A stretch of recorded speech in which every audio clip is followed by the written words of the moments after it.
رمضان مبارک کا مہینہ ایسا بابرکت مہینہ ہے کہ اس میں ان دو اہم خوبیوں کے علاوہ یعنی تقوی کا حصول اور قرآن کے ساتھ تعلق چند اور برکتیں بھی انسان کو حاصل ہوتی ہیں، چند اور روحانی فائدے اس کو ملتے ہیں۔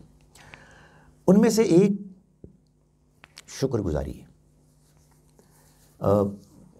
قرآن سے یہ معلوم ہوتا ہے کہ دین انسان جب سیکھ کرتا ہے، ہم دین کو پانے کے لیے آگے بڑھتے ہیں، تو اس میں اصل جذبہ محرکہ جو موٹیویٹ کرتا ہے انسان کو یا موٹیویٹ کرنا چاہیے، وہ اصل میں شکر گزاری کا جذبہ ہے۔ چنانچہ ناٹ سرپرائزنگلی قرآن مجید کا آغاز ہوتا ہے الحمدللہ رب العالمین، تمام شکر اس اللہ کے لیے ہے، تمام جہان والوں کا پالنے والا ہے۔ ایک شریف انسان، بائی دا وے سارے انسان شریف ہی ہوتے ہیں سوائے اس کے کہ وہ اپنی شرافت کو چھوڑ دے، یہ محسوس کرتا ہے کہ یار میں اس کا بھی شکر گزار ہوں، اس کا بھی شکر گزار ہوں، والدین کا بھی ہوں، وغیرہ وغیرہ۔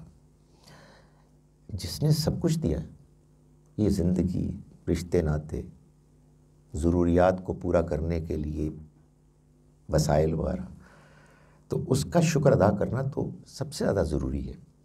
تو یہ جو جذبہ ہے، یہی جذبہ انسان کو اللہ کی طرف سے اگر پیغام آیا ہوا ہے تو اس پیغام کو سمجھنے اور اس کو اختیار کرنے کی طرف بھی مائل کرتا ہے۔ یہ شکر گزاری کا جذبہ بھی اگر انسان روزے کی عبادت کو صحیح اسپرٹ کے ساتھ رکھے، اختیار کرے، تو اس کو حاصل ہوتی ہے۔ کیسے؟ دیکھیں، شکر گزاری کے لیے یہ ضروری ہے کہ آدمی کو اس بات کی قدر اور احساس ہو کہ جو نعمت اس کو ملی ہے وہ واقعی ایک بڑی نعمت ہے۔ ہم شکر گزار کیوں نہیں ہوتے؟ ہمیں احساس ہی نہیں ہوتا۔ ہم شکر گزار کیوں نہیں ہوتے؟ یار صبح ہوتی ہے، شام ہوتی ہے، ہونا ہی چاہیے اسے۔ صبح ناشتہ ملتا ہے، کھانا ملتا ہے، پیاس لگتی ہے، پانی ملتا ہے، تو ٹھیک ہے، مطلب یہ میرا رائٹ ہے، ایسا ہی ہونا چاہیے، وائی ناٹ؟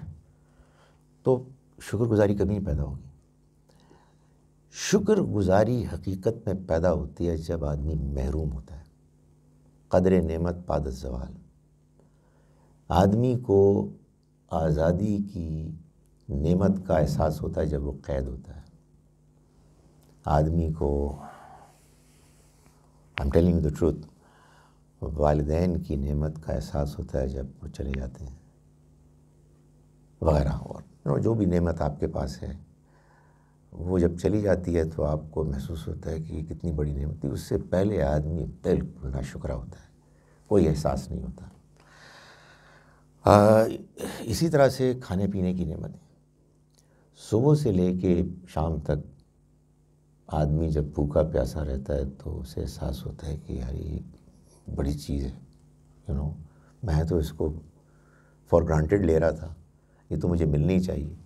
سو انسان کو اس غیر معمولی مہینے میں یہ ایک ایڈیشنل اپرچونٹی ملتی ہے کہ وہ اللہ کا شکر ادا کرے، اور جب وہ شکر ادا کرے گا تو اس کو اللہ کا دین سمجھ میں آئے گا، وہ اس میں آگے بڑھے گا۔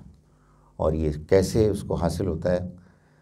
نعمتوں سے وقتی طور پر اس کو محروم کریں گے۔ چنانچہ اگر ہم اس جذبے کو چاہیں کہ ایکسپیرینس کریں تو ذرا سوچ کے شعور کے ساتھ روزہ رکھیں، اور پھر افطاری کے وقت جب کھائیں پئیں تو اللہ کا شکر کریں۔ اچانک ہی نہ پل پڑیں، بلکہ ذرا اطمینان کے ساتھ کھائیں اور پئیں اور کہیں تیرا شکر ہے یار، مائی گڈنس یار، 8-10 گھنٹے 12 گھنٹے محروم رہے ہیں، بڑی نعمت ہے، اے خدایا کبھی محروم نہ کیجیے۔ آنیسٹ ٹو گاڈ، یہ بڑی انسان کے لیے محرومی ہے کہ آدمی کو نعمتوں کی قدر ہی نہ ہو. کیا بدنصیبی ہے کہ بندے کو قدر ہو تب کہ جب نعمتیں چھن جائیں اور اس کے بعد واپس ملنے کا موقع نہ ہو. تو یہ ایک بہت بڑی گفٹ ہے رمضان مبارک کی، ایک بڑا تحفہ ہے اگر انسان اس کو حاصل کرنے کے لیے شعوری طور پر روزہ رکھے.